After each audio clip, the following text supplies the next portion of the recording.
Ya, selamat malam teman-teman semuanya. Thank you ya udah menyempatkan waktunya nih join di sesi Alchemy Talk. Di sini spesifiknya kita akan berbicara dan juga discuss mengenai SDLC behind the scene untuk judulnya gitu. Nah, as a quick introduction, SDLC itu apa sih? SDLC itu kepanjangan dari Software Development Lifecycle gitu ya. Nah, oke. Sebelum aku masuk ke materinya, mungkin aku sedikit cerita ya, background aku currently itu ada di mana gitu. Perkenalkan, nama lengkap aku Nuris Kasari, currently aku kerja di Dana, e-wallet, salah satu e-wallet terbesar di Indonesia, berkantornya di Jakarta, dan posisi aku sekarang sebagai Project Management Lead di Dana gitu. Nah, just in case dari teman-teman masih ada yang bertanya-tanya gitu ya, Dana itu apa sih sebenarnya gitu kan? Dana itu sebenarnya adalah salah satu fintech di Indonesia yang fokusnya itu untuk mengubah yang tadinya conventional wallet menjadi digital wallet gitu. Jadi mungkin secara gampangnya yang tadinya kita punya dompet nih ya, yang dompet yang penuh gitu isinya banyak uang cash, banyak kartu. Nah, itu kita convert ke bentuk digitalnya e-wallet yang diakomodir sama Dana gitu. Nah, Dana itu punya visi misinya apa ya gitu kan? Visi misinya Dana itu sebenarnya ingin menjadikan Indonesia itu masyarakat yang cashless society gitu melalui financial inclusion. Jadi kita tidak bermaksud untuk financial eksklusif ke salah satu partner or apa, tapi kita lebih ke financialnya tuh inclusion untuk menjangkau semua kalangan. Nah, dana misinya itu sendiri tuh ada apa aja? Dana itu misinya untuk connect ke semua stakeholder, nggak cuma sesama partner atau bank, tapi juga menjangkau pemerintah, another financial institution, dan juga merchant-merchant lain yang akhirnya kita bisa bridging dan building cashless society itu sendiri. Nah, next-nya quick summary soal Dana. Dana itu background-nya kita launching di tahun 2018. Pertama kali itu sebagai masih bentuknya tuh masih widget ya, belum aplikasi gitu. Lalu kita akhirnya build the standalone application. Kita akhirnya launching Dana App itu di tahun 2018 di bulan Desember. Hingga sekarang pertumbuhan Dana user sendiri itu sudah memasuki sekitar 100 juta user gitu ya. Ini data per Februari 2022 gitu. Nah, di Dana sendiri culture-nya kayak apa ya teman-teman di kantornya Dana? Di kantornya Dana sekarang kita ada sekitar 950 karyawan. Kita menyebut satu sama lain itu sebagai Dynamics, dan komposisinya dari 900 orang ini tuh 60% adalah tim tech atau tim engineer yang terdiri dari engineer, QA, project manager, lalu tim risk ataupun tim network or IDC gitu. Nah, sekarang kita punya user udah lebih dari 110 juta, dan per hari itu kita bisa melayani transaksi sampai 14 miliar gitu. Nah, untuk Dana sendiri tuh highlight feature-nya ada apa aja sih? Kalau Dana sendiri tuh kita udah 100% integrasi sama QRIS, QR yang standar yang udah ditetapkan oleh Bank Indonesia. Lalu kita juga udah integrasi di Apple, Lazada. Jadi kalau misalnya teman-teman punya iTunes, mau beli aplikasi melalui iOS, aplikasi iOS itu bisa pakai Dana gitu. Kalau mau belanja, kita juga udah bisa nih connect di Lazada, dan juga kalau misalnya mau bayar parking, di Secure Parking, lalu kita juga punya fitur seperti card binding, misalnya teman-teman punya credit card atau debit card, itu bisa di-binding dengan account-nya Dana, dan bisa ngelakuin payment di sana gitu. Nah, selain itu kita juga punya fitur yang sangat populer, yaitu P2P transfer. Jadi untuk transfer uang ke sesama user Dana, baik itu melalui Dana Balance maupun melalui debit card. Next. Wait. Nah, oke, ini last slide sih untuk quick background soal Dana gitu ya. Currently tuh Dana udah connect lebih dari 5.000 online merchant, dan pastinya ini keep growing ya teman-teman ke depannya gitu di Dana. Dan selain connect sama merchant, kita juga connect sama beragam financial services gitu kayak Visa, Mastercard, and then juga kita connect sama merchant-merchant internasional seperti Apple, Spotify, Iki, Netflix gitu kan. Juga di bidang e-commerce, nggak cuma ada Lazada, kita juga connect sama Bukalapak, sama Blibli, dan juga Happy Fresh. Nah, terus ini tadi udah dibahas ya, top 5 use feature yang lebih banyak digunain di Dana tuh apa aja. Yang pertama tuh QRIS Payment, online merchant, tadi kalau buat belanja di e-commerce, ataupun di Apple, di Spotify, lalu kita ada Send Money, di Dana juga bisa bayar rekening-rekening tagihan seperti air, listrik, dan sebagainya. Dan kita juga punya satu fitur lagi bernama Dana Bisnis. Dana Bisnis itu basically fitur Dana untuk merchant-merchant kecil, kayak misalnya kita punya warung, punya online shop, itu bisa didaftarin ke fiturnya Dana Bisnis. Nah, oke, sekian ya untuk sedikit cerita mengenai Dana itu apa, dan sekarang tuh posisinya Dana di mana gitu ya. Nah, sekarang kita mulai masuk nih teman-teman ke materi mengenai SDLC. Nah, kalau misalnya kalian pertama kali dengar gitu ya, SDLC itu apa sih? Udah gitu, apa sih yang ada di pikiran kalian kalau misalnya kalian ngelihat satu aplikasi, baik itu Android atau iOS, dan juga misalnya kalian menggunakan sebuah website.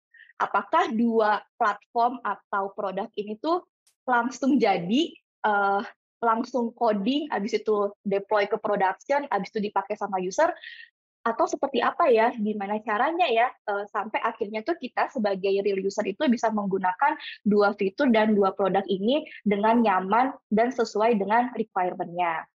Nah, untuk ngebuat dua fitur, contohnya ini nih, contohnya kayak mobile app atau membuat sebuah website, harus melalui satu proses bernama SDLC.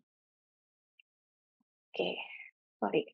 Nah, pertama kita harus tahu dulu nih teman-teman, SDLC itu apa ya gitu kan. SDLC itu sebenarnya suatu proses yang digunakan oleh teman-teman kita nih yang ada di tech industri atau di software industri untuk mulai ngedesain, ngedevelop, ngetes sebuah software sampai akhirnya meet the expectation dan requirement dari customer kita sendiri gitu. Customer tuh siapa? Beda-beda. Ada yang customer-nya itu personal, kayak kita misalnya menggunakan Dana gitu, ataupun customer-nya itu misalnya berupa partner atau merchant. Misalnya kalau di sini posisinya contohnya Dana dengan Bukalapak atau Dana dengan Lazada. Nah, Lazada, Bukalapak itu adalah customer-nya Dana yang berbentuknya merchant. Seperti itu. Nah, sebenarnya tujuannya harus menggunakan atau melalui suatu proses yang bernama SDLC ini itu apa gitu ya. Karena kan bikin satu platform, bikin satu aplikasi itu nggak nggak asal bikin gitu, tapi kita juga harus melalui perhitungan project planning yang jelas gitu.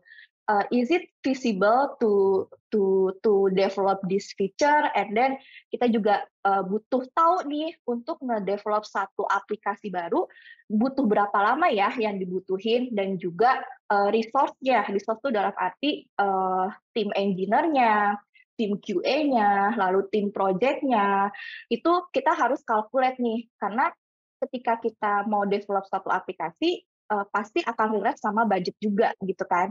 Nggak mungkin main asal develop, tapi habis itu budgetnya bengkak, and then let's say misalnya kita nggak mendapatkan profit gitu dari produk yang kita develop gitu.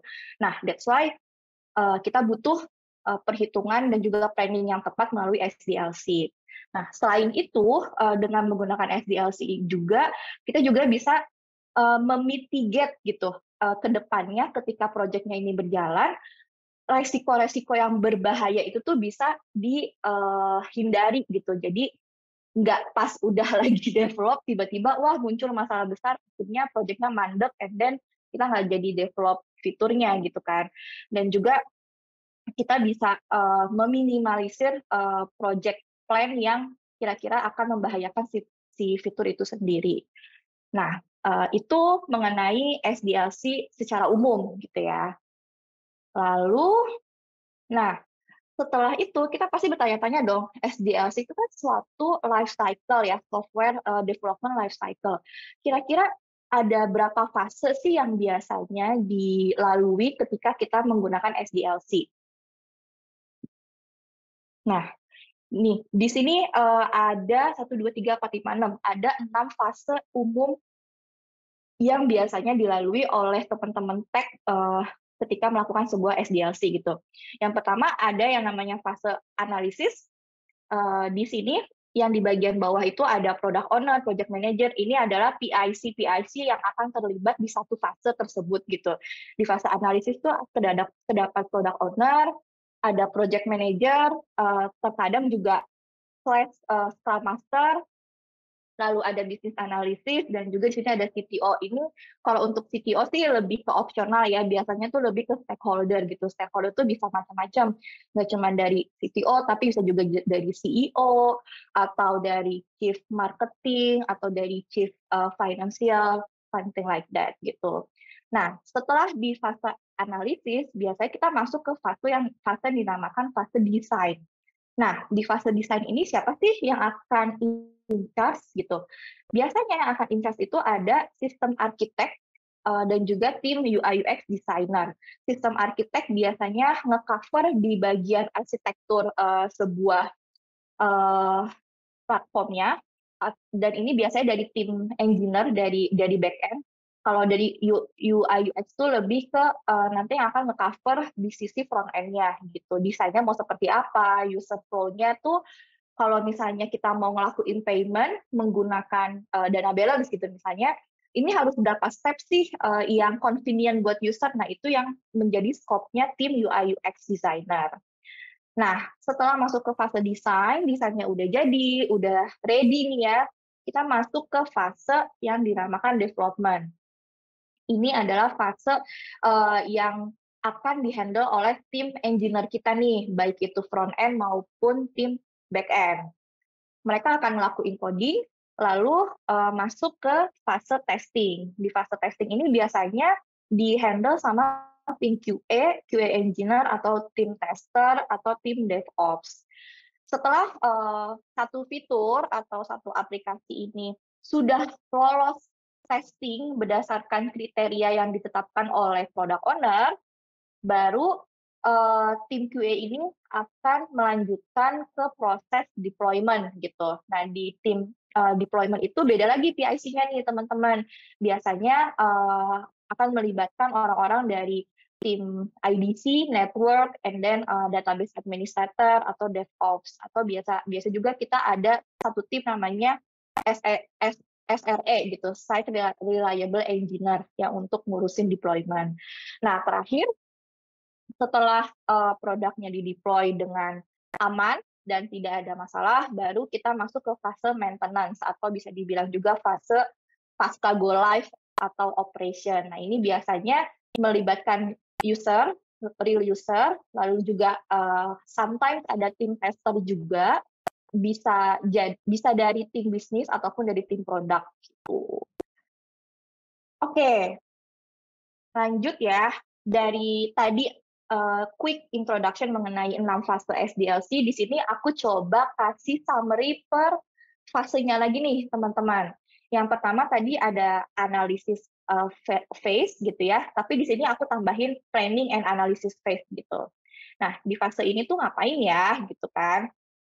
Nah, basically di fase ini seorang product owner atau product designer akan mengumpulkan semua informasi dari stakeholder ketika dia akan develop satu fitur gitu. Jadi gathering all the requirement dan juga menganalisis apakah informasi yang didapat dari stakeholder ini doable apa enggak gitu dilakuin sama tim kita gitu. Jadi kayak misalnya nih sebagai contohnya, misalnya di kantor aku ada tim produk yang nge-handle stakeholder merchant gitu ya.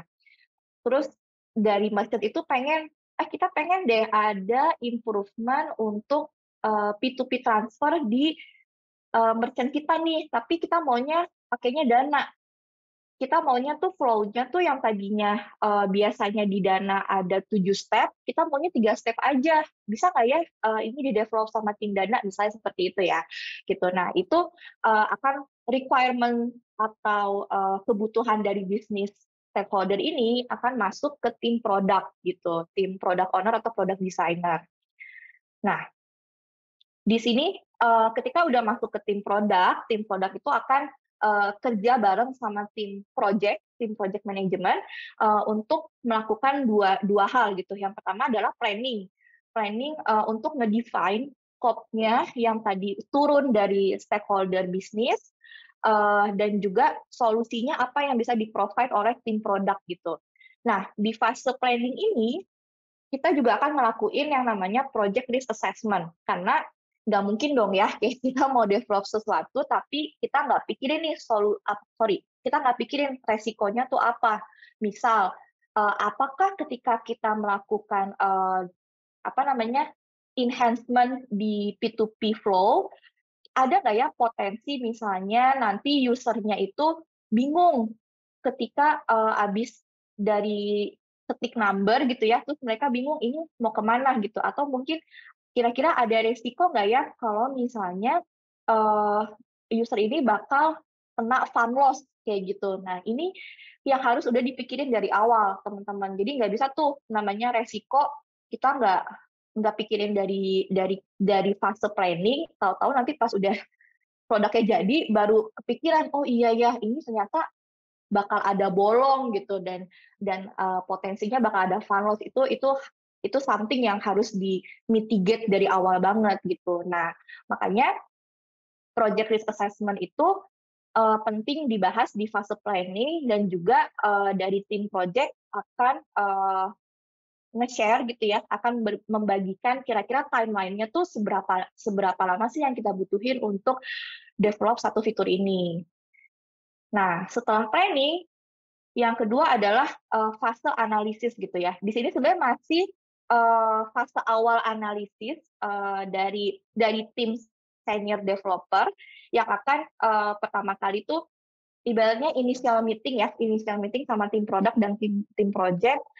Kira-kira fitur yang mau kita develop ini tuh seperti apa sih requirement-nya, dan secara functionality-nya maunya seperti apa kayak gitu.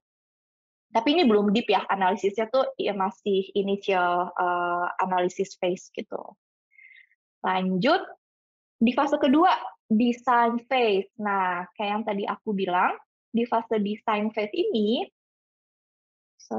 wait. Oke, ketinggalan. Bentar ya. Ya, oke. Di fase design phase ini, nggak cuma dari segi UI UX doang nih yang akan didesain oleh timnya gitu, untuk ngebuat gimana caranya tampilan ke user itu bagus. Kan pasti teman-teman udah sering kan ya menggunakan banyak aplikasi, banyak website. Ada website atau aplikasi yang interface-nya itu clean gitu. Maksudnya di mata kita as a user tuh enak gitu, nggak terlalu banyak wording atau nggak terlalu crowded perpaduan warnanya. Nah, itu tuh tugasnya tim UI UX untuk memikirkan bagaimana sih deliverable yang paling bagus ke sisi user kita gitu. Nah, selain dari tim UI UX, dari tim back end gitu ya, dari tim teman-teman yang ada di belakang gitu, tim arsitek, mereka juga akan ngedesain satu arsitektur yang biasanya itu ada satu dokumen sistem analisis arsitektur lah. Di situ nanti akan sangat jelas segi arsitekturnya itu ketika kita develop satu fitur, flow-nya akan seperti apa gitu. Nah, biasanya di dalam dokumentasi ini akan ada juga diagram dari flow API connect-nya itu akan seperti apa gitu. Jadi kayak misalnya tadi mau develop enhancement P2P transfer gitu. Nah, ini tuh melibatkan API apa aja sih gitu? Apakah hanya satu API binding, tapi juga akan melibatkan API contohnya kayak misalnya dia akan nge-request atau manggil ke API user query balance or something like that gitu ya. Jadi Jadi di fase design phase ini, tim arsitek atau tim backend ini akan memberikan satu output dokumentasi yang clear, yang bisa dipahami oleh tim developer gitu, yang akan ngerjain project-nya. Nah, setelah fase desain, otomatis kita akan mulai masuk ke fase development. Fase development ini merupakan fase paling panjang di antara 6 fase SDLC. Kenapa? Karena di fase ini akan dilakukan proses coding atau programming dari software tersebut gitu. Nah, yang in charge di sini tuh siapa sih? Yang in charge di sini adalah back end sama front end engineer gitu. Nah, mereka biasanya akan punya dalam satu tim itu, back end atau front end itu akan ada satu senior atau lead developer yang akan nge-supervise timnya, let's say tim juniornya gitu. Ketika mereka ngelakuin coding, code-nya itu pasti akan di-review dulu nih sama si lead atau senior developer-nya gitu. Apakah udah sesuai atau belum, sebelum akhirnya code yang dikerjain ini akan di-merge ke release branch, di test environment gitu. Jadi untuk development phase ini tuh tidak serta-merta langsung dinaikin ke production ya, teman-teman. Abis itu user bisa pakai, enggak sesimpel itu. Tapi setelah mereka melakukan coding atau programming, mereka akan nge-deploy atau nge-merge code-nya itu ke test environment dulu, atau kita biasa sebut juga namanya staging gitu. Nah, oke. Output-nya apa sih? Output-nya biasanya dari teman-teman dev itu adalah library, user manual, dan juga software documentation. Software documentation ini juga penting untuk dilengkapi sama teman-teman dev, karena nanti kalau misalnya ada dependensi sama tim developer lain, ketika mereka akan develop satu fitur yang sekarang lagi dikerjain, mereka bisa refer ke dokumentasi software ini juga. Gitu. Next, kayak yang tadi aku udah bilang ya, setelah di code-nya itu di review and then di deploy ke test environment staging, nggak langsung di release ke user atau ke customer kita, tapi harus melalui fase yang bernama QA or validation fase gitu, testing. Di fase ini yang akan banyak in charge adalah tim QA engineer gitu. Nah, biasanya mereka tuh ngapain sih di fase testing itu? Nah, biasanya di fase testing itu mereka akan make sure code-code yang udah di-compile dan juga software-nya itu berjalan sesuai dengan requirement yang sudah ditetapkan oleh tim produk di awal project planning gitu. Dan juga make sure nggak ada isu ketika si QA ini ngelakuin satu flow. Jadi misalnya, kalau misalnya kalian pakai Dana deh, contohnya lagi gitu ya, misalnya pakai Dana buat belanja di Lazada gitu.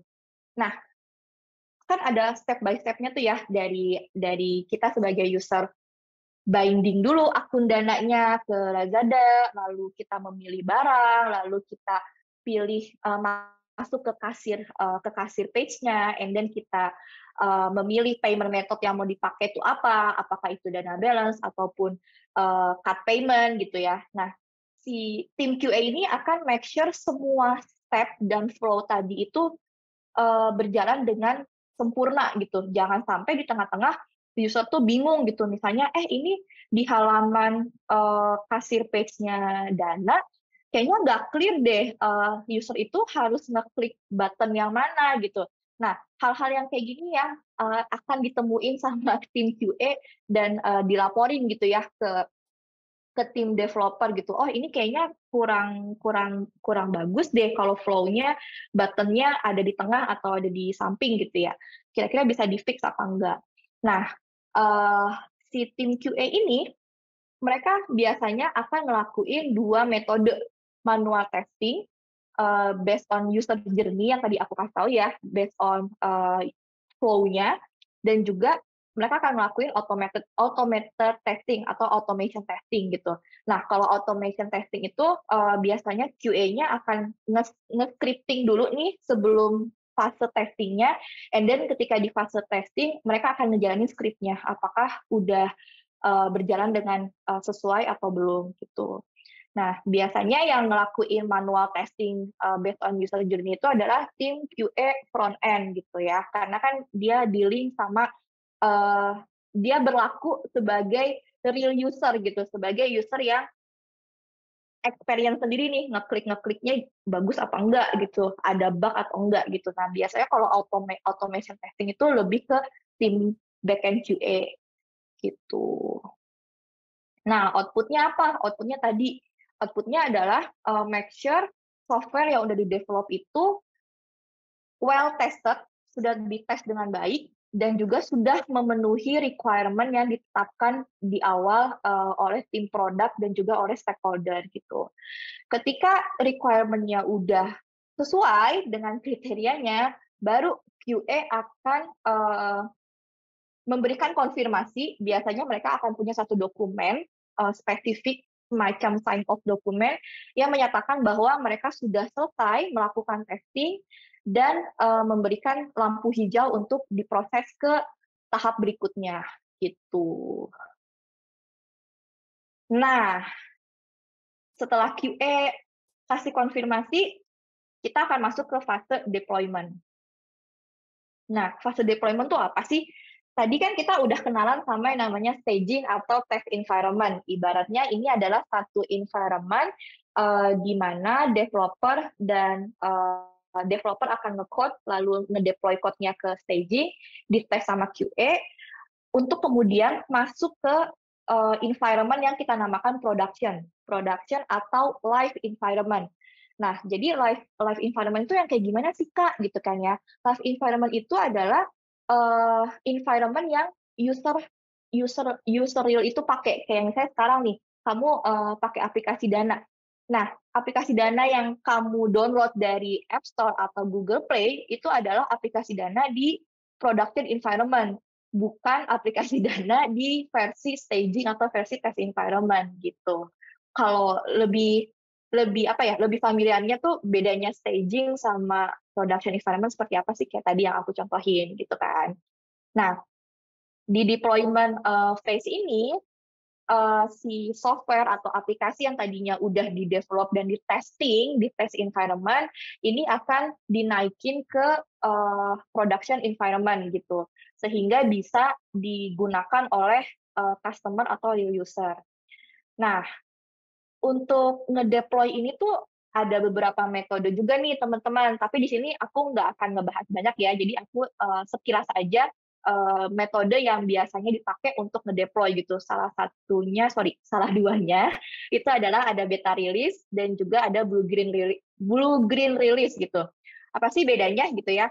Beta release itu adalah suatu metode deployment di mana semua code yang udah selesai di-deploy dan di-testing, di test environment, itu langsung dinaikin ke semua data center gitu. Jadi misalnya ada satu aplikasi, dia punya 5 data center gitu ya. Nah, itu kalau mereka menggunakan beta release, metode yang beta release, code-nya itu langsung dinaikin ke 5 data center-nya tanpa terkecuali gitu.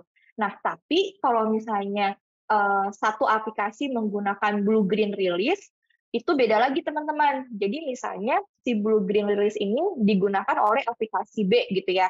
Dia punya 2 data center. Nah, ketika ngelakuin deployment, di release-nya itu nggak langsung ke dua-duanya, tapi ke salah satu DC dulu, ke salah satu data center dulu. Jadi misalnya si aplikasi B ini dia deploy ke data center A. Di-deploy dulu, deploy-nya juga bertahap, nggak langsung 100%, tapi misalnya 10%. 10% apakah ada crash, apakah ada issue. Kalau misalnya nggak ada crash atau nggak ada issue, baru mereka akan naikin ke 20% gitu. Nah, nanti udah sampai, misalnya udah sampai 100%, baru mereka akan deploy lagi ke data center yang satunya gitu. Jadi bertahap lah, hingga akhirnya tuh traffic-nya akan balance gitu. Code-nya akan ke-update di 2 data center ini dan traffic-nya itu terbagi rata ke semua user. Gitu untuk blue green release. Nah, balik lagi intermezzo ya tadi sampel mengenai deployment phase gitu kan. Apa namanya, di fase deployment ini tuh output-nya apa? Output-nya adalah rilis secara keseluruhan dari fitur yang udah kita develop ke semua user suatu aplikasi atau website yang udah kita develop gitu.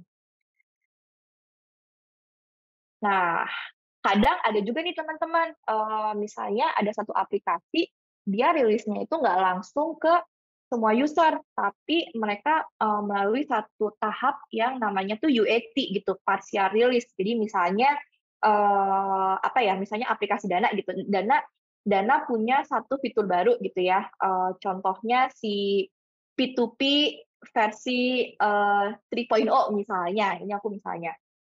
Nah, si P2P 3.0 ini tuh nggak langsung dirilis ke semua user gitu, tapi kita mau coba monitor dulu nih partial rilisnya. Jadi misalnya tahap pertama kita UAT dulu ngebuka buat let's say 100 orang gitu, 100 orang. Nanti di situ kan kelihatan ya dari monitoringnya apakah ada crash atau ada isu atau ada komplain yang masuk ke tim customer service gitu.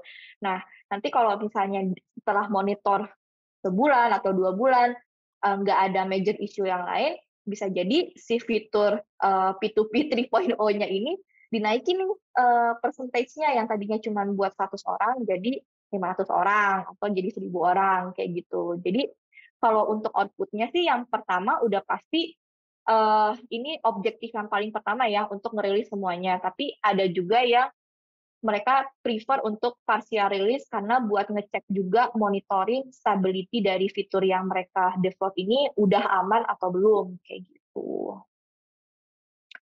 Nah, terakhir setelah si code-nya itu di-deploy dan naik di production, dinikmati dengan aman, tentram oleh user gitu ya, ada satu fase terakhir yang namanya itu maintenance phase atau operation phase. Biasanya di fase ini keterlibatan tim tech, keterlibatan tim development gitu ya, yang tadinya mereka terlibat di sebagai QA, back end atau front itu sebenarnya di fase ini tuh peran mereka nggak begitu banyak gitu, karena yang akan ada di garda paling depan di fase maintenance adalah tim operation. Tim operation itu terdiri dari beberapa divisi, bisa jadi dari divisi bisnis, dari divisi customer service atau technical service gitu. Nah, di fase ini mereka akan ngecek dan juga memantau gitu ya, bahwa software yang udah di-deliver ke user, ini masih berjalan sesuai dengan functionalities-nya atau enggak, dan performance-nya bagus apa enggak. Nah, misalnya setelah dirilis fiturnya atau software-nya selama let's say 2 bulan, 3 bulan, ternyata ada bug nih, ada bug dari usernya komplain gitu, kayak, kok ini tiba-tiba di device saya halamannya nggak ke-load ya, gitu. Maksudnya nggak kebuka gitu ya halamannya. Nah, di sini baru akan masuk ke tim operation dulu sebelum nanti akhirnya di-handle lagi oleh tim developer atau tim QA gitu. Oke. Nah, tadi udah nih ya kita ngebahas 6 fase umum dari SDLC. Selanjutnya, aku mau kasih gambaran SDLC metodologis tuh ada apa aja sih gitu. Sebenarnya ada banyak teman-teman SDLC metodologis, tapi di sini aku kasih contohnya yang common aja ya, yang banyak digunain sama teman-teman yang bekerja di industri tech gitu ya. Yang pertama itu ada waterfall, ada V-model, ada spiral, lalu ada SDLC yang dinamakan iteratif, dan juga yang terakhir kita mungkin kita sekarang sering dengar gitu ya, agile. Apa sih agile gitu ya? Agile metodologi gitu. Nah, di sini aku bisa kasih contoh 2, waterfall sama agile gitu, karena ini yang lumayan paling mencolok gitu ya. Kalau waterfall itu mostly banyak digunain sama praktisi-praktisi di let's say misalnya di bank atau di corporate gitu, yang apa sih prosedurnya tuh jauh lebih banyak dan lebih baku gitu. Tapi kalau misalnya agile secara real life-nya banyak digunakan oleh startup gitu ya, sama startup karena lebih mudah untuk diiterasikan dan juga beradaptasinya dengan kebutuhan gitu, kurang lebih ya teman-teman. Nah, di sini contohnya nih, contoh gambaran iteratif dan agile SDLC gitu. Nah, biasanya agile SDLC atau enggak iteratif SDLC itu waktu development-nya tuh lebih cepat gitu ya, lebih space gitu. Jadi kalau misalnya waterfall tadi misalnya untuk develop satu fitur back office ya, itu butuh 6 bulan gitu sampai akhirnya di-deploy ke production.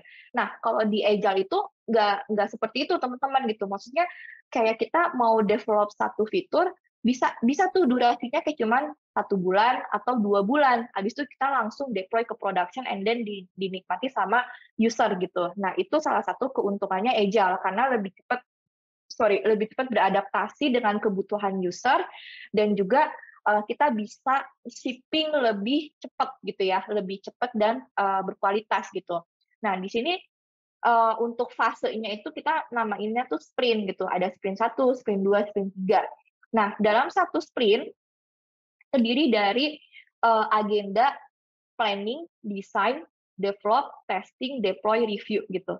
Nah, biasanya tuh kalau untuk sprint ini development-nya, planning-nya tuh biasanya 1 minggu, desainnya 1 minggu juga, lalu development-nya, let's say normalnya itu 10 hari kerja atau 2 minggu, lanjut ke testing, testing biasanya 5 hari kerja, atau mungkin bisa 3 hari kerja, tergantung seberapa kompleks software atau feature yang akan di-develop, habis itu langsung deploy. Setelah di-deploy, di-review, balik lagi ke sini, launching fiturnya, lalu balik lagi masuk ke sprint 2. Jadi tuh kalau misalnya di Agile, pasti berasanya tuh waktu cepet banget gitu. Kayak dari satu proses ke proses lain tuh benar-benar nggak butuh waktu 6 bulan, tapi dalam hitungan 2 bulan tuh kita udah bisa deliver ke user gitu kan, update atau enggak fitur yang mau kita tunjukin ke mereka gitu. Nah, tadi udah lahir teman-teman untuk Agile sama iteratif SDLC. Sebagai penutup dari aku mengenai SDLC, sebenarnya tuh ini sih ya. The SDLC is a tool in the project management box and should fit the needs of a particular project. The team working on it and other key stakeholders involved in the process. Phase name, their order, or if they are distinct or conflated into each other change. Jadi kalau misalnya bisa aku tutup mengenai SDLC, SDLC itu sebenarnya customize ya teman-teman. Jadi nggak ada one thing fit to all gitu, nggak ada. Jadi benar-benar balik lagi ke kebutuhan dari satu company, dari satu timnya gitu ya, dan juga kira-kira untuk ngedevelop satu fitur ini kita best practice-nya menggunakan SDLC yang mana gitu. Jadi ini tuh lebih customize dan bisa kita sesuaikan lah best practice-nya mau kayak apa gitu. Jadi jangan terpaku kayak misalnya mau pakai waterfall, udah nih kalian pelajaran soal waterfall tapi saklek gitu aja, nggak mesti kayak gitu. Setiap SDLC bisa dibawa ke tim, and then bisa kalian diskusiin, kira-kira metodologinya kita pakai approaching SDLC yang waterfall, tapi kita butuh adjustment di kira-kira nggak butuh 6 bulan lah untuk shipping the product gitu. And then misalnya terminologinya mau diganti gitu, misalnya nggak mau deployment tapi maunya release phase atau apa, itu sah-sah aja gitu, nggak maksudnya nggak ada kaidah baku yang wah kita nggak boleh nih mengganti terminologinya, nggak harus kayak gitu. Jadi benar-benar SDLC itu sebenarnya lebih ke approaching suatu tool buat tim project management dan juga tim engineer sampai akhirnya kita agree dan come up, oke, kita akan menggunakan satu approaching ini yang kira-kira fit dengan kebutuhan kita, dengan arsitektur kita, dan juga dengan fitur yang mau kita deliver ke user gitu. Ya, oke. Sekian teman-teman presentasi dan juga materi mengenai SDLC behind the scene. Mungkin kita udah bisa masuk ke sesi tanya jawab kali ya. Kalau misalnya teman-teman ada yang mau nanya atau ada yang mau berbagi experience-nya gitu, kayak kira-kira aku pernah nih ngedevelop satu fitur gitu, develop satu fitur apa namanya, kalau kayak begini gimana ya Kak, gitu. Kita bisa discuss di sini, gitu. Silakan teman-teman kalau ada yang mau tanya.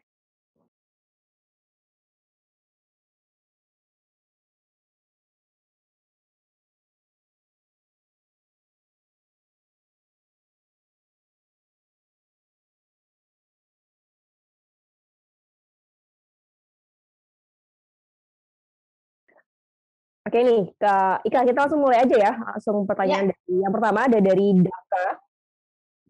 Mau tanya, kalau ada tim testing, kenapa waktu sudah production atau update masih ada bug? Apakah tidak terdeteksi atau gimana tuh? Nih, Kak Ika.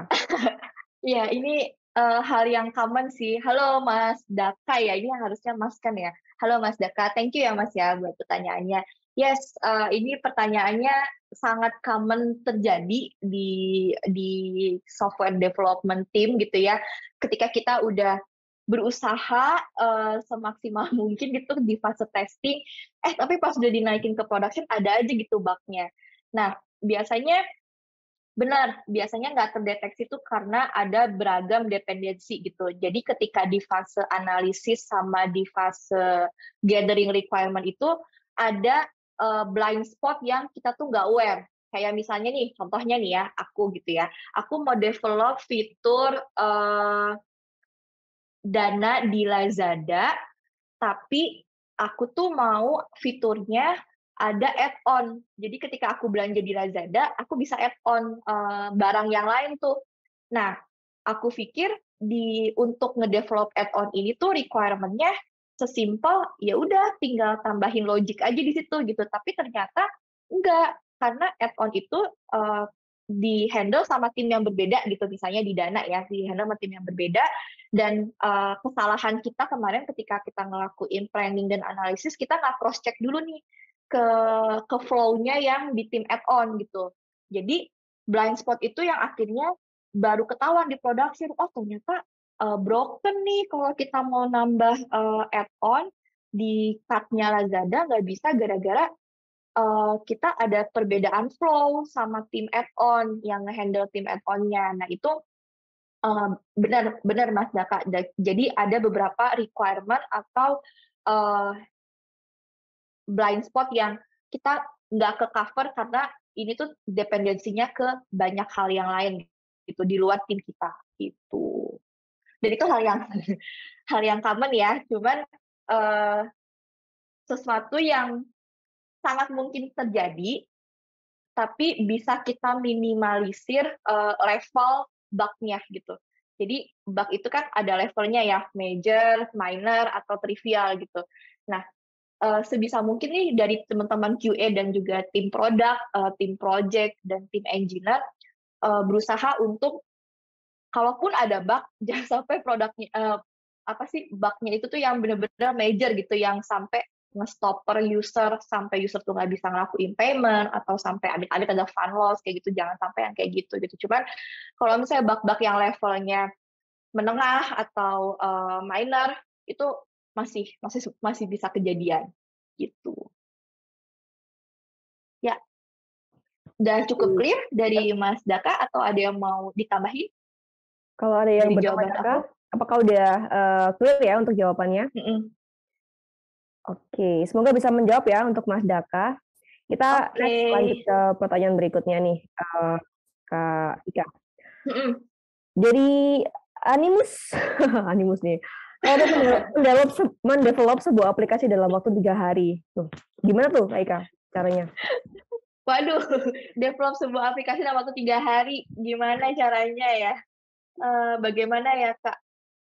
Well, sebenarnya kalau misalnya mau dibilang bisa-bisa aja. Tapi kita nggak suggest untuk nge-develop satu aplikasi dalam waktu 3 hari gitu. Karena kan uh, tidak tidak semudah itu ya. Maksudnya kayak kita bikin aplikasi itu nggak cuma satu flow, tapi tapi apa namanya, ada banyak flow yang depends ke flow-flow yang lainnya juga gitu. Nah, mungkin kalau misalnya yang develop-nya 3 hari, nggak tidur kali ya, Mas, ya? Nggak tidur, jadi overtime mulu. Cuman, that's not, the best practice sih gitu, karena semua ada prosedurnya, kayak yang tadi aku udah jelasin gitu ya kan, ada tahapan-tahapannya, nggak langsung tiba-tiba langsung develop satu fitur 3 hari, habis itu langsung deploy atau submission ke App Store atau Play Store, it's not that simple gitu. Dan resikonya apa? Resikonya tadi, kalau misalnya terburu-buru nih develop 3 hari, kita nggak nge-cover test case atau skenario-skenario yang pentingnya, potensi yang bahaya ketika produknya udah go live itu luar biasa sih. Macam-macam, bisa jadi usernya nanti ngamuk-ngamuk gitu ya, ini aku udah payment tapi duitnya udah kepotong, cuman ini nih, apa namanya, nggak bisa diklik button-nya gitu misalnya gitu. Jadi itu damage-nya akan sangat-sangat, beresiko sih. Jadi kalau bisa jangan ya. Nanti ini, kerja-kerja tipes lagi. Kalau kata anak-anak tech, project Roro Jonggrang. Iya. Oke, Model oke. aku jonggrang. Oke, oke.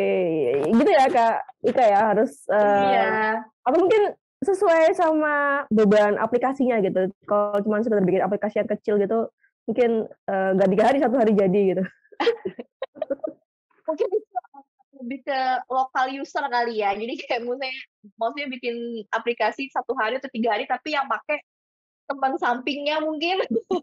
Bukan ke real user gitu ya, itu it's okay lah. Cuman kalau misalnya konteksnya mau di-deploy and then dipakai oleh user yang lebih masif gitu, wah itu lumayan bahaya. Ya, jangan coba-coba ya, guys. Iya, quality-nya dipertanyakan sih. Oke, nih. Ini kayaknya, banyak pengalaman nih teman-teman ya. Project Bandung Bondowoso, bikin candi. Oke, terima Hmm, kasih sharing-nya teman-teman ya. ya, thank you. Oke, next nih Kak Ika dari Ready. Apakah ada form standar nasional atau internasional yang mendeskripsikan setiap fase SDLC sehingga bisa diketahui progres reportnya? Oke, thank you Mas Reddy untuk pertanyaannya.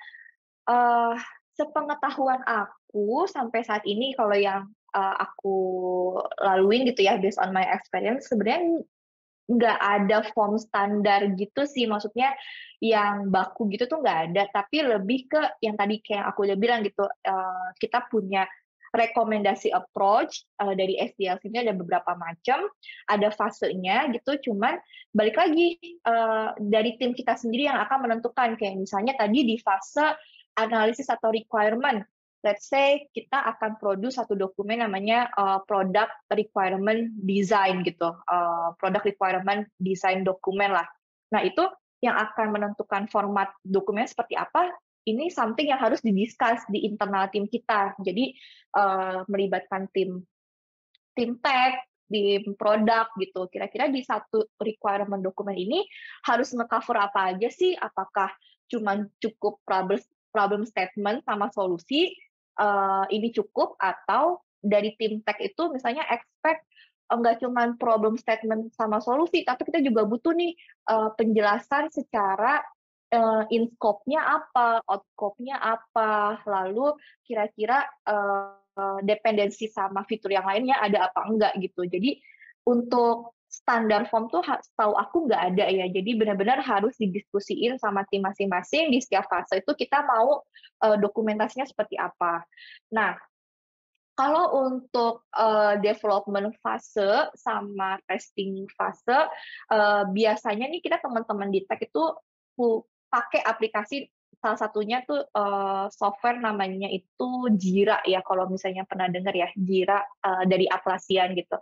Nah, biasanya teman-teman dev, project manager, sama QA itu akan punya satu board Jira, di situ mereka akan bisa nge-track tasnya si developer itu ada apa aja sih gitu. Jadi misalnya dari tim backend itu tasnya apa aja, breakdown tasnya, lalu statusnya per hari bisa digeser tiketnya ke in progress, ke ready for QA, habis itu ke done gitu. Nah, tim QA juga sama.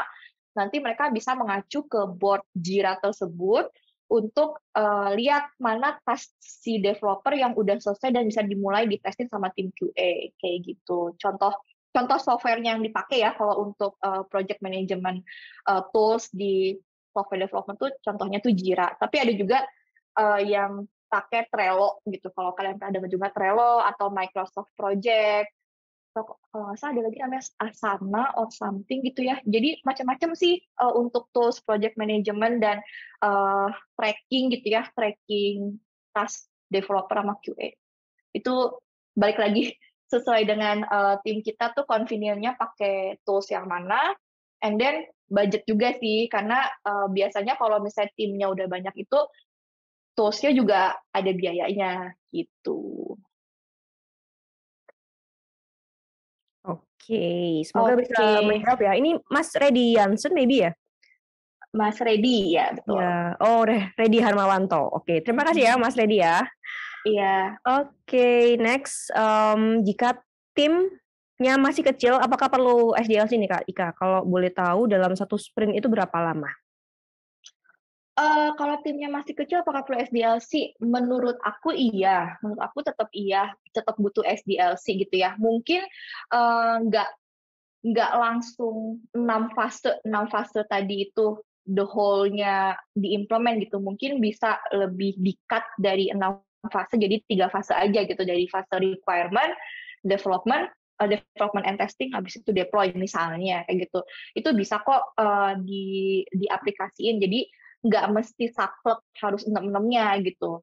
Jadi didiskusiin lagi aja sama timnya kira-kira kalau misalnya secara general untuk requirement, lalu development sama testing, habis itu ke deployment cukup apa enggak gitu. Kalau boleh tahu dalam satu sprint berapa lama ya? Oh, tadi ya, satu sprint itu untuk development atau codingnya sendiri biasanya 2 minggu. 2 minggu tuh 10 hari kerja. 1 minggu nggak dihitung ya teman-teman. 1 minggu libur gitu. Jadi biasanya 10 hari kerja, lalu setelah selesai baru kita masuk ke fase testing, 5 hari kerja gitu.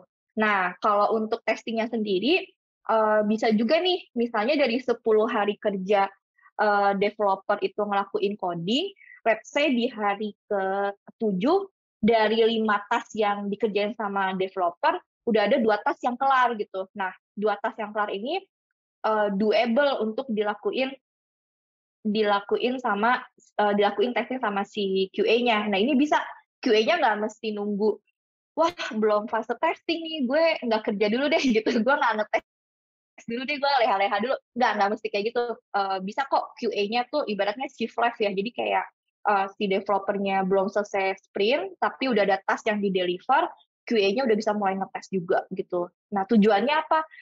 Bisa ada additional spare time untuk testing, dan juga kan semakin cepat dites kan semakin bagus juga kemungkinan ketahuan nih kira-kira bug-nya apa aja, dan akhirnya bisa di-solve sama tim developer sebelum deadline masuk ke deployment kayak gitu. Hopefully menjawab ya, Mas atau Mbak Anonymous ini. Oke. Kita next. Oh ya, sebelum next nih Kak Ika. Jadi, Thank you. Alchemy itu ada giveaway di grup Discord Alchemy Altera Academy. Jadi kalau misalnya ada teman-teman di sini yang mau siap-siap mendengarkan siapa sih pemenangnya ya kan. Nah, stay ya sampai akhir, nanti jam 20:15 gitu. Di akhir ya spoilernya. Oke, kita lanjut lagi. Dari Animus lagi, ketika ingin membuat suatu fitur aplikasi, apakah harus memulai dari awal? Maksudnya harus dianalisis, desain, develop, deploy, testing, maintenance gitu, Kak Ika. Gimana tuh Kak Ika? Oke.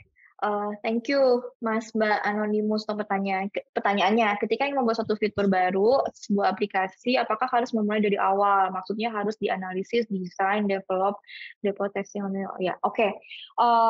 Kalau menurut aku dan juga apa yang udah selama ini aku jalanin ya sebagai tim project gitu di dunia software development, jawabannya adalah iya gitu. Jadi ketika kita mau develop satu fitur itu sebaiknya melalui fase yang tadi udah aku jabarin, mulai dari requirement, analisis, design, habis itu masuk ke develop, deployment, habis itu testing. Kalau untuk maintenance sih biasanya nggak di-handle sama tim tech langsung ya, tapi lebih ke tim ops gitu. Jadi kenapa sebaiknya, bukan harus ya, sebaiknya melalui fase-fase ini agar resiko-resiko yang berbahaya ketika nanti fiturnya udah go live itu bisa dimitigate dari awal gitu. Jadi kayak potensi misalnya, let's say kalau kita develop satu fitur ini ternyata servernya nggak kuat gitu, kapasitinya nggak kuat nih harus ditambah sekian, itu tuh udah diperhitungkan dari awal. Atau mungkin kalau kita bikin fitur uh, transfer money menggunakan debit card gitu, itu harus udah ada assessment dari segi resikonya juga. Jangan main develop tapi habis itu user kita yang rugi gitu, kayak misalnya fund loss atau something gitu kan, kita kan nggak mau ya kejadian kayak gitu. Nah, that's why kalau boleh saran, sebaiknya melalui fase analisis, requirement, lalu masuk ke design, develop, dan deploy testing gitu. Tapi mungkin durasinya yang bisa disesuaikan ke kebutuhan masing-masing, atau mungkin kalian dari 6 fase ini tuh mau apa ya, kayak dirangkum gitu loh, dirangkum ke 3 fase besar misalnya. Itu juga possible kok. Gitu. Semoga bisa menjawab ya pertanyaan dari Kak Anonymous. Terus mungkin Kak Ika juga salfok sama pertanyaan paling bawah itu. Iya nih. Gak tahu ya guys, kita gak bisa jawab. Ya nih, dunianya penuh dengan ketidakpastian teman-teman. Iya. Kemarin ini Kapten Tsubasa yang menang ya guys. Iya. Jadi kita nggak tahu ya nanti ya siapa yang menang. Oke, kita pilih 2 pertanyaan yang relate sama materi topik pada malam hari ini. Kalau yang ini oke deh, boleh. Dari Animus lagi. Dalam pembuatan sebuah aplikasi yang terburu-buru, apakah bisa diterapkan SDLC gitu setelah aplikasi tersebut di-launch? Oh, oke. Jadi contohnya habis kena Project Roro Jonggrang ya, Mas atau Mbak? Aduh, iya. Jadi misalnya aku kasih contoh ya, tadi dari teman-teman ada yang share mungkin pernah ngalamin Project Roro Jonggrang, bikin aplikasi 3 hari aja bisa langsung jadi gitu. Nah, setelahnya apakah bisa diterapkan SDLC setelah aplikasi tersebut launch? Bisa, jawabannya bisa gitu kan. Biasanya kalau misalnya kita habis ship atau deliver gitu ya, satu fitur atau satu project, kita punya satu fase namanya evaluasi gitu. Evaluasi atau retrospektif. Kalau misalnya mungkin teman-teman lebih familiar ya dengan istilah itu, retrospektif. Nah, biasanya di fase retrospektif atau di meeting evaluasi itu ngapain sih? Nah, biasanya kita ngebahas nih tim tech yang berisi dari developer, QA, project manager, terus tim produk gitu ya. Biasanya kita duduk di satu ruangan, kita discuss, kita ngebahas nih, kira-kira di project kemarin yang Roro Jonggrang ini, apa sih hal-hal yang udah berjalan baik, hal-hal yang, aduh ini tuh apa ya, painful banget gitu loh, hal-hal yang bikin kita tuh stres, sama hal-hal yang bisa kita improve ke depannya. Nah, meeting retrospektif ini tuh bagus untuk dilakuin teman-teman, tapi please be note ya, di meeting retrospektif ini kita bukan mau nyalahin satu sama lain gitu. Kayak misalnya aku project manager gitu, aku mau nyalahin tim produk, lu gimana sih bikin produk gak jelas requirement-nya gitu. Oke, mungkin memang ada benernya si tim produk ini bikin requirement-nya nggak clear gitu ya. Tapi bukan seperti itu cara kita menyampaikan dan kita sehat di satu meeting retrospektif, tapi kita tuh spiritnya adalah apa yang bisa kita pelajarin dari project Andi ini gitu ya, lalu apa yang bisa kita improve ke depannya. Jadi diharapkan di meeting retrospektif ini tuh lebih ke constructive feedback gitu. Misal contohnya kayak tadi nih, produknya nggak clear, janganlah menggunakan kata-kata yang nggak enak gitu, kayak misalnya, "Ah, tim produknya eee, newbie banget nih," gitu, "nggak paham," gitu. Janganlah kayak begitu, tapi mungkin bisa dibilang, ke depannya akan lebih baik ketika requirement-nya itu di lebih matang gitu, misalnya lebih matang, lebih detail, sehingga tim tech bisa, bantu untuk memikirkan desain yang, paling bagusnya itu mau seperti apa secara arsitektur, misalnya kayak gitu, gitu. Jadi, eee, dari project Robo Jonggrang tadi, sebaiknya sih bikin satu meeting evaluasi, habis itu kita sama-sama introspeksi nih gitu, kayak, "Guys, kayaknya kemarin caranya salah deh, maksudnya 3 hari kita develop fitur, habis itu langsung deploy, terus banyak bug gitu, kayaknya nggak bisa nih kayak gini terus," gitu loh. Jadi spirit-nya adalah kita tuh pengen nge-improve, quality dan juga proses, yang kita punya sekarang gitu. Makanya, setelah produknya di-deploy, yang 3 hari tadi, mungkin bisa diusulin, gimana kalau kita mulai, beresin prosesnya melalui SDLC yang tadi udah aku kasih tahu gitu ya, melalui fase gathering requirement, analisis, lalu design, development, sampai akhirnya produk itu di-deploy ke production gitu. Jadi, eee, nggak apa ya, nggak ada kata terlambat untuk memperbaiki sih, maksudnya oke, yang udah kejadian kemarin nggak apa-apa gitu, itu pembelajaran. Cuman kan masa kita mau jatuh ke lubang yang sama kan enggak dong ya, gitu. Jadi, dari proyek Rojonggrang yang kira-kira kemarin itu masih belum maksimal hasilnya, bisalah kita improve ke depannya untuk, menggunakan proper SDLC proses gitu. Itu jawabannya. Semoga membantu Mas, Mbak, Anonymous. Oke, semoga membantu ya, teman-teman. Iya. Mungkin satu pertanyaan terakhir ya, Kak Ya. Ika ya, dari Habibi. Habibi, seberapa penting SDLC dalam sebuah developing app, aplikasi, atau seberapa Mhm. pengaruh jika salah satu fase dalam SDLC nggak dilakukan? Dan Mmm. metode yang paling efektif itu apa nih, Kak Ika? Oh, metode SDLC yang paling efektif itu apa ya, gitu ya. Seberapa penting SDLC dalam developing developing app? Iya, sepenting itu. Sepenting itu, guys, gitu, sepenting itu dan, ngaruhnya apa kalau salah satu di-skip gitu ya, atau nggak dilakuin, tadi yang udah aku info, resiko resiko setelah produk kalian di-develop dan di-deploy ke production, lalu dinikmati oleh user yang banyak, one of the potensi yang bakal kejadian adalah misalnya aplikasinya nggak berjalan dengan baik gitu ya. Kayak misalnya kalian tuh cuman ngebudgetin, servernya tuh, "Ah, udahlah yang kecil aja," gitu. Ini kayaknya yang pakai cuman dikit orangnya, tahu-tahu ternyata aplikasi kalian meledak gitu. Wah, banyak yang pakai. Nah, itu tuh kalian nggak perhitungin, nggak ada hitung-hitungannya gitu. Kayak kira-kira kalau misalnya dalam 1 bulan user kita grow-nya sekian, kita butuh capacity servernya berapa, itu nggak diperhitungkan di fase analisis, which is itu krusial ya.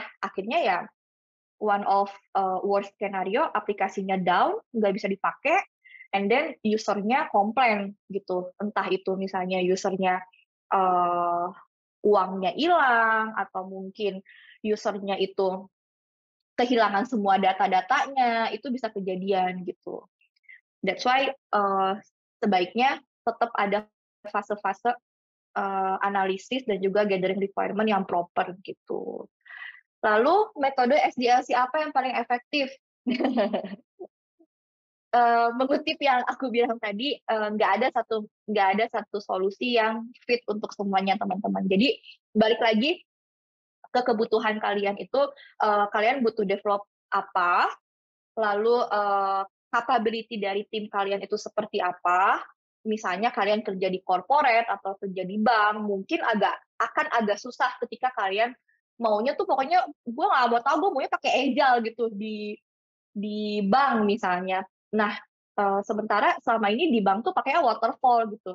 Nah, nggak segampang itu tuh ngubah ngubah SDLC di bank yang tadinya waterfall udah berpuluh-puluh tahun, habis itu kalian mau pakai Agile tuh nggak semudah itu gitu. Jadi harus ngelakuin assessment lagi dari yang sekarang kita punya di apa namanya di current company atau di current team itu apa, kira-kira possible nggak ya kita improve nih dari satu metodologi ini rasanya udah pakai Agile, kita bisa nggak ya improve dari Agile ini kita customize atau kita modify gitu.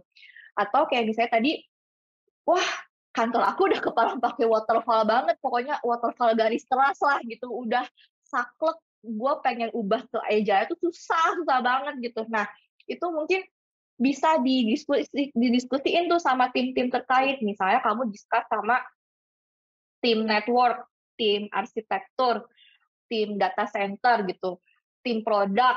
Misalnya kamu punya ide nih, guys, kayaknya kalau misalnya kita masih pakai waterfall, kita ketinggalan zaman dah. Usernya tuh udah lari ke aplikasi yang lain gitu, sementara kita masih develop satu fitur kelamaan misalnya kayak gitu. Kalian bisa kok propose, tunjukin lah idenya kalau misalnya kita ganti approaching, ganti metodologi selain pakai waterfall itu pro-nya apa, kontranya apa. Karena kan kontranya kan ya mengubah arsitektur yang udah ada sekarang kan. Jadi yang mungkin yang tadinya ada SOP, SLA yang udah saklek waterfall, ya itu harus dirombak lagi tuh dan butuh approval berapa layer. Nah itu kan takes time ya, nggak segampang itu. Tiba-tiba, wah nggak minggu depan sih, bulan depan kita pakai Agile, nggak segampang itu guys. Jadi tetap harus didiscuss ke current situation, current timnya, and then baru di-decide is it doable or not gitu. Oke, nggak segampang itu ya Ferguson katanya Alfredo ini. Oke, teman-teman dan Kak Ika, sebelum teman-teman nonton Uruguay versus Korsel malam hari ini, kita minta bantuan ya untuk isi feedback acara pada malam hari ini. Teman-teman mau topik apa lagi nih untuk next Alchemy webinar gitu. Check it out untuk feedback formnya. Sambil menunggu feedback formnya muncul, aku mau siap-siap mengumumkan siapa pemenang giveaway ya di Discord. Teman-teman yang belum menjoin di Discord-nya Alchemy Community ya, jangan lupa join di situ. Disertakan oleh Kak Muti di chatbox. Join langsung di Alchemy Community Discord gitu. Oke. Nah, pemenangnya adalah, jadi kemarin kita ngadain kuis ya, Rabu kuis dari Alchemy itu tentang mencari kata-kata puzzle ya di satu gambar gitu, ada kata-katanya, ada 6 ya, 6 yang bisa dijawab, ada JavaScript, ada R, ada C, ada Java, ada Python, dan Go. Nah, pemenangnya adalah selamat buat Mas Ahmad and Dinar gitu. Apakah ada nama tersebut hadir pada malam hari ini? Oh, oke, langsung. Wes pede ya. Langsung gercep ya. Iya. Mas Ahmad. N-nya ternyata Nursidik guys gitu ya, terjawab ya. Oke, kita langsung japri aja aku Mas Ahmad di Discord ya. Nanti kita akan kasih pulsa sebesar 25.000 gitu khusus buat Mas Ahmad. So, next event kita ada apa nih Kamu ada ada mini class ya guys, di hari Kamis ya, kita ada mini class untuk tes skill sama-sama tentang clean code kalau nggak salah, clean code bukan clean code, clean architecture for Java Spring Boot guys, Masya Allah gitu. Nah, kita ketemu lagi di Alchemy webinar berikutnya. So, kita give applause ya buat Kak Ika yang udah sharing pada malam hari ini. Semoga materi Kak Ika bermanfaat buat teman-teman. Ya, bisa diimplementasikan ya itu, pilih-pilih metodenya yang mana buat project-nya teman-teman. Semoga nggak dapat project Roro Jonggrang ya, kita doakan. So Kak Ika, thank you so much ya dari Alchemy, dari Altera Academy buat Kak Ika.